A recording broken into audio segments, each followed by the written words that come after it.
En Tro és un cavall maltractat, estan molt ben cuidats aquí, a mi m'agraden molt, és molt tranquil, la veritat. Netegem, els ajudem i fem tot el que faci falta perquè estiguin bé. Són joves, alguns menors tutelats, d'una escola terapèutica del Berguedà, on treballen amb adolescents vulnerables i amb diferents problemes de salut mental. Aquí venen a cuidar els animals que han estat abandonats i maltractats. Cuando lo cepillo me siento bien. Él se sienta relajado y yo, mi parte también.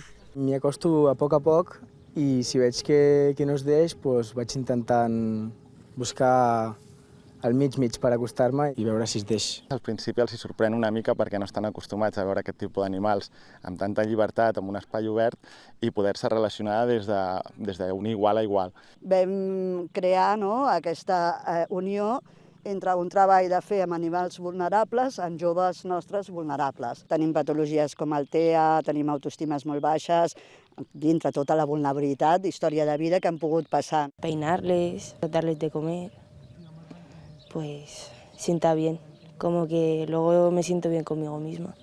L'associació AVE va començar el 2001 amb un centre al Bages on els venien tots els animals de decomissos o abandonaments. De seguida se'ls va fer petit i han hagut d'obrir 2 centres més. Actualment cuiden 150 cavalls. Tothom s'arremanga sense manies per tenir ben nets els espais dels animals.